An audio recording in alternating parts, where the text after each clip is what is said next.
How to spot disinformation on social media. There's a lot of disinformation being spread on social media ahead of the 2020 election. And the reason why this stuff is getting so much attention and it's getting shared so much is because it has a very authentic appearance. It looks legitimate.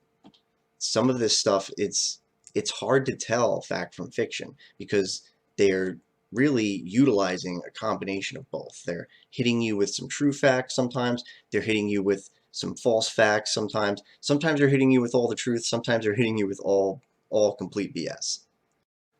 What I'm going to show in this video is an example of a half and half, right? Where it's some of it is true, but some of it is false. So here you see this is a post in a group that I'm a part of. It's about the guy who got shot in Kenosha, Jacob Blake. A lot of fake information being shared regarding this on both sides, right? We see here the name of it, LakeCountyGazette.com. It says, Jacob Blake, man shot in Kenosha, had long history with Lake County law enforcement. So we're going to click in here and see what we get. Now, at first glance, this looks like a pretty authentic newspaper site, right? At least a small one from like a small town like Lake County, right? Let's take a look at the content. So we see here, first of all, this is not a very long article, is it? This article I scrolled just a few times to get to the bottom of, right? So let's see this line here. Blake shooting by police in Kenosha on Sunday sparked destructive riots in the Wisconsin city, not far from the state border. So if I click into this link, let's see where it brings us to.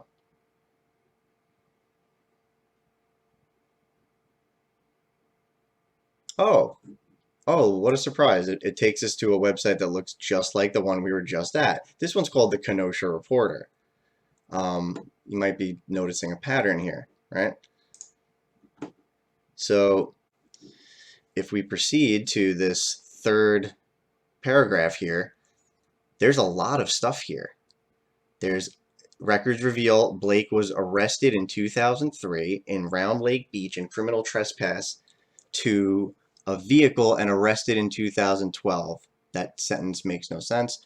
Then it talks about domestic battery. It talks about endangering the life and health of a child, which is a very popular topic for disinformation, and driving under the influence.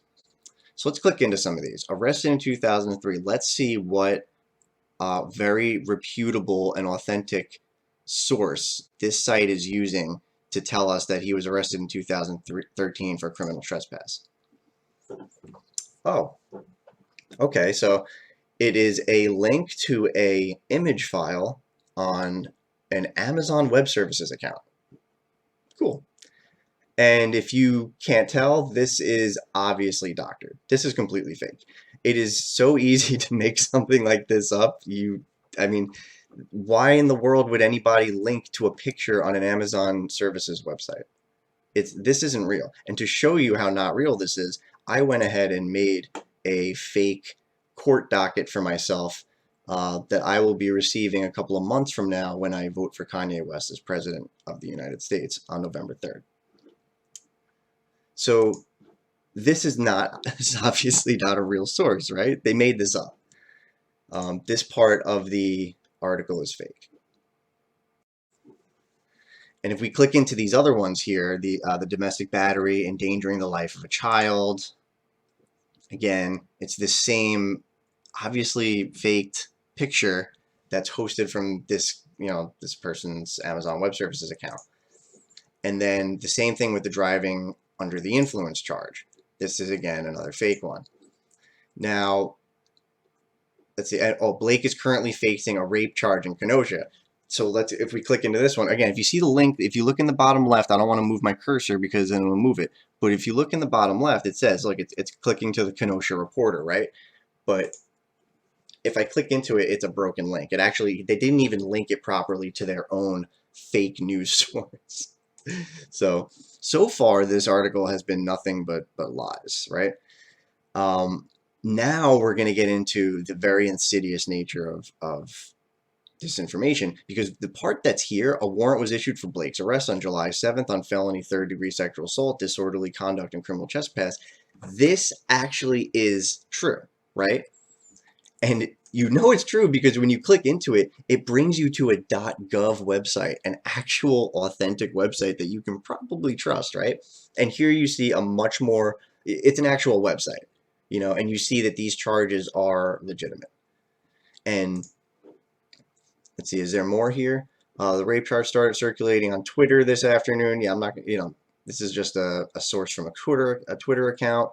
And then here we have another, oh, I didn't see this one earlier. This is another Amazon Web Services, clearly doctored image, right? So this is how they're getting you. I hope that people will be you have to be very skeptical, at least for the next couple of months. I don't know if this is going to continue, if it's going to be as crazy after the election. I don't know, but for the next couple of months, please be really careful, because people that I know, that I trust and respect, and I know don't mean to share the wrong stuff. Everyone's doing it. Everyone on my wall is sharing this kind of stuff, and it's really bad. We have to be careful. And one of the best ways to fight disinformation is to be able to spot it, so that when someone's trying to share it with you, you're being able to catch it, and you're not allowing yourself to be tricked into believing things that aren't true. And most importantly, you're not turning around and then sharing that stuff again. For the next couple of months, be very skeptical, please. There's no reason to believe stuff that is not sourced properly. If you don't see a reliable site, a reliable source, don't waste your time on it. You have better things to do than be reading these fictional stories. I hope this is helpful. Have a great day.